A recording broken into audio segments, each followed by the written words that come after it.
इसके लिए मुझे एक ही काम करना होगा। क्या? भोले बाबा को मनाना होगा, इन्हें प्रसन्न करना होगा, तभी ये समस्या का समाधान हो अन्यथा नहीं हो सके। पत्नी आए, पत्नी यदि पति को प्रसन्न कर ले तो उसकी सारी समस्याओं का समाधान हो जाता है। चाहे तो देव पत्नी हो, चाहे ऋषि पत्नी हो, चाहे राजा की रानी हो, चाहे सामान्य महारानी हो, लेकिन सारी समस्याओं का समाधान हो जाता है। आइए, पार्वती जी ने अपने विचार से एक धतूरे का फल लेकर के और फुलेरा दौज वाले दिन प्रथम बार दिन के 12 बजे एक धतूरे का फल उन्होंने क्या किया, भोलेनाथ भोले बाबा की शिवलिंग पर चढ़ा दिया। क्या किया? भोले बाबा की शिवलिंग पर चढ़ा दिया और भोले बाबा बड़े प्रसन्न हो गए, बहुत प्रसन्न हो गए। जीवन में जो भी व्यक्ति शिवरात्रि को रात्रि के 12 बजे महाशिवरात्रि को, शिवरात्रि तो कई होती हैं साल में, लेकिन महाशिवरात्रि को फाल्गुन मास की जो तुम्हारे यहाँ कथा प्रारंभ हुई, शिवलिंग पर यह धतूरे का फल चढ़ाए रात को 12 बजे और उसे ब्रह्म मुहूर्त में 4 बजे उतार करके लाल कपड़े में बांध करके यदि भगवान का नाम लेकर के अपने खजाने की तिजोरी में अपने घर में रख देता है तो उसके घर में कभी बरकत की कमी नहीं होती है, कभी दौलत की कमी नहीं होती है। और उनके जितने भी कारोबार ठप पड़े होते हैं वो सब चलना, सब प्रारंभ शुरू हो जाते हैं। और जिनके घर में विवाद रहता है, खटास रहता है, रिश्तों में प्रेम नहीं रहता है, वो धतूरे का फल लेकर के हल्दी में डुबोए और ले जा करके पानी में डाल दें और उस जल में डाल करके वहां ले जाए भोले बाबा पे दिन के 12 बजे कल जो निकल गया फुलेरा दोज को चढ़ा दें और वही जल माँ के भोले बाबा के अंग स्पर्श का किया हुआ फिर से लेकर के अपने शरीर की मालिश करें। 2-4 दिन नहीं, 1 दिन केवल शिवरात्रि वो फुलेरा दोज वाले दिन 100% है खाज, खुजली, फोड़ा, फुंसी, दमे की बीमारी, अटैक की बीमारी और दौड़ा मृगी खत्म हो जाता है। कल हम ये करने वाले थे, हमने सामान भी मंगाया था, लेकिन वही बात है कुछ ऐसा है प्रभु को मंजूर नहीं था, हो नहीं पाया, क्योंकि उसकी आवश्यकता मुझे भी थी हमारे यहाँ घर परिवार में, बच्चों में या कहीं भी स्टाफ में, और आप लोगों को तो है ही है। बाल बाल से तुम परेशान हो, किसी की कमर में दर्द है, किसी के मोड़े में दर्द है, राम नाम नहीं ले पाते, भोले का नाम नहीं जप पाते, किसी के पैरों में दर्द है, किसी की हड्डियों में दर्द है, किसी को खांसी है, किसी को दमा की बीमारी है, किसी को हाई अटैक पड़ता है, किसी का ब्लड ऊपर नीचे होता है, किसी को दौड़ा मृगी है, ये सब कल समाप्त हो जाता, लेकिन वो मिलेगा तो उतना ही जितना प्रारब्ध हो बस में होगा प्रभु, क्योंकि हमारा पुण्य प्रताप नहीं था इसलिए हमने कर नहीं पाया। आप सबके ये लाभ नहीं मिल पाया, आगे के लिए ध्यान रखो।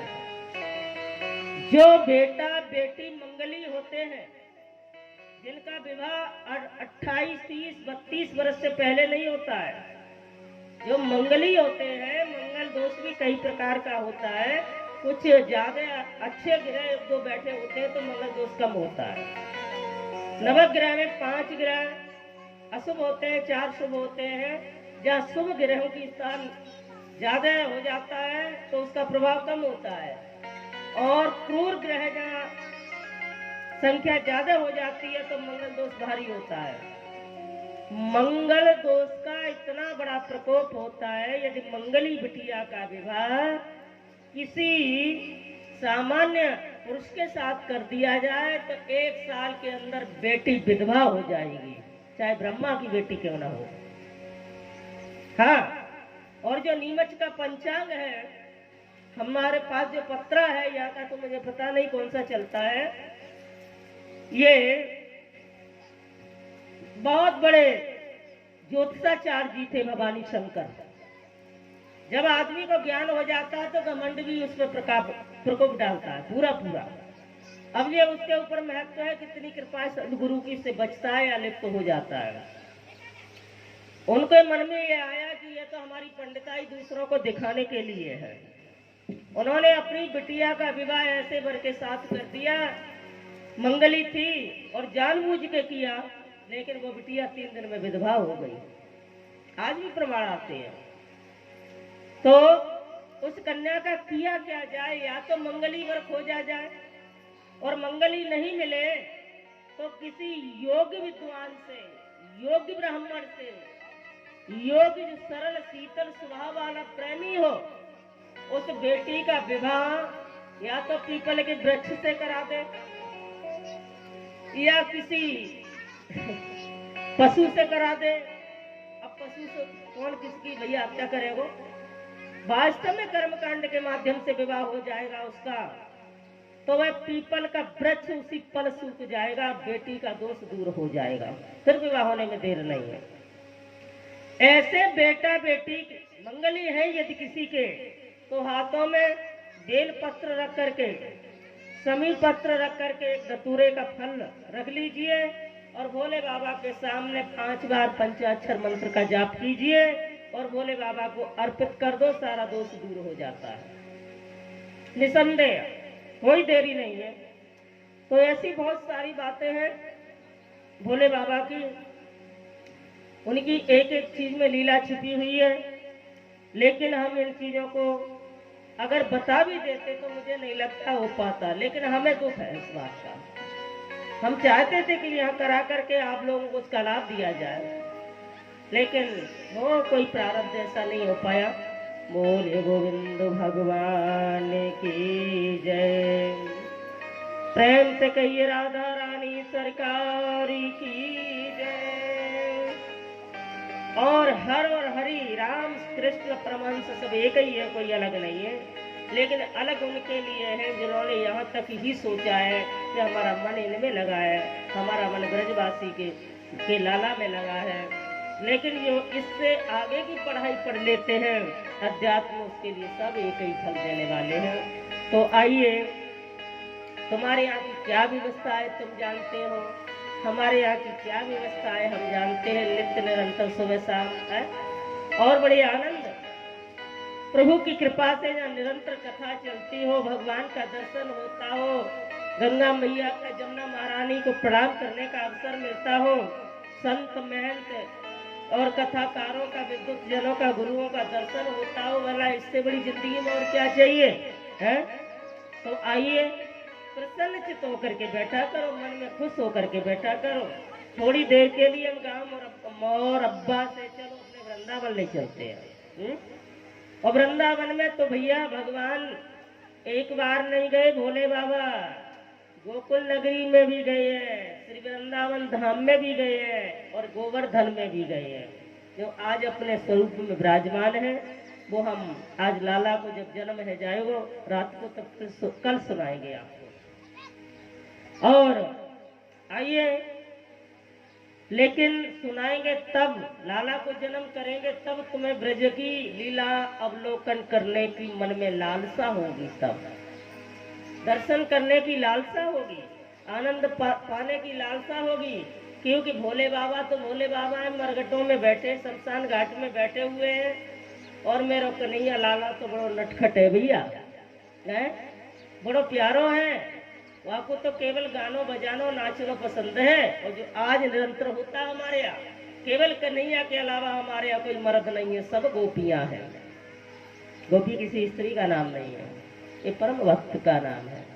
गौ माने इंद्रिय, पी माने मनुष्य अपनी इंद्रियों के द्वारा श्री बांके बिहारी राधा रानी के चरणों का द्रामृत पान करते हैं, लीलाओं का दर्शन का, उसी परम भक्त का नाम है गोपी।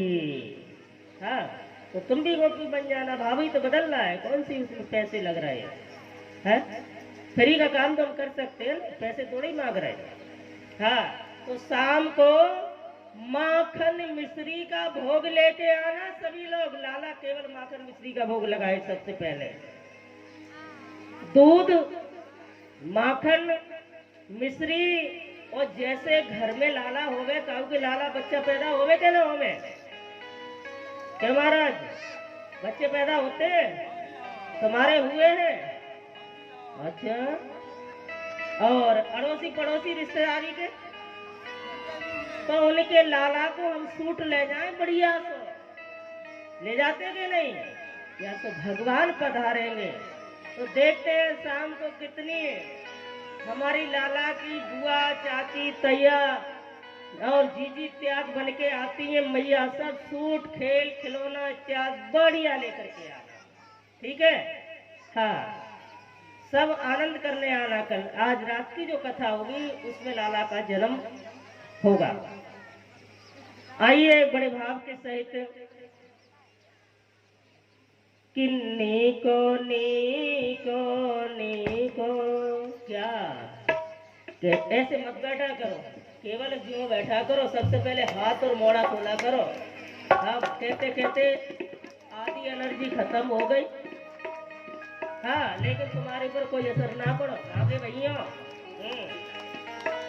किन्नी को नाम हरि को, किसका? हर और हरि दोनों एक ही है। किन्नी को नाम हरि को, ऐसे ना बात बनती है मेरे लाला के यहाँ। हाँ, कमर में दर्द और ज्यादा होने लगेगा परसों के बाद अगर कमर सीधी करके नहीं बैठे तो, ये ध्यान रखना। हाँ, और बैठने से अगर नहीं बैठ पाते तो खड़े हो जाइए, खड़े हो जाओ। जिजमान तो हो जाया करो। पीले कपड़े का कोई तो लाभ ले लो, जीवन में बार बार नहीं मिलते ये पहनने के लिए। इस समय तुम कोई सामान्य व्यक्ति नहीं हो, एक राज सिंहासन पर विराजमान है। इसलिए इस राज सत्ता का महत्व तभी है जब अपने गोविंद के, अपने भोले के सामने खड़े हो जाओगे तब, बैठने से नहीं है, ये ध्यान रखो। हाँ, अब खड़े करके होकर के क्या करना है ये तो तुम समझ ही गए होगे। समझ गए हो कि नहीं? क्या करना है? अरे छम छम छम छम नाच रे मैया,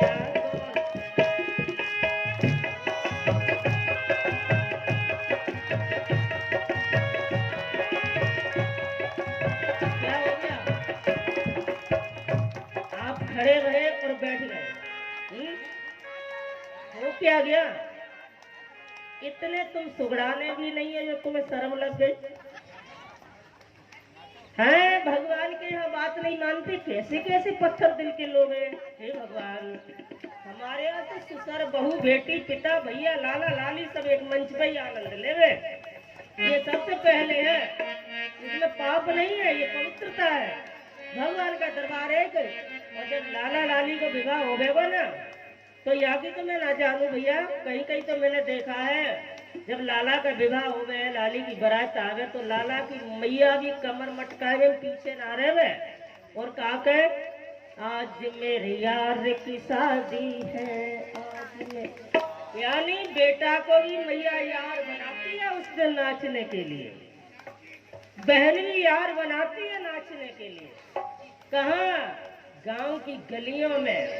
और जो भगवान के दरबार में तुमको अनुमति दी जाती है, यहाँ नहीं नाचोगे तो जीवन भर नाचते रहोगे, ये ध्यान रखना, ठीक है? हाँ, इसलिए 2 दिन का समय रह गया है, भाव से प्राप्त कर लो। है? बोलिए गोविंद भगवान की जय। अरे पापों के गठरिया तेरे से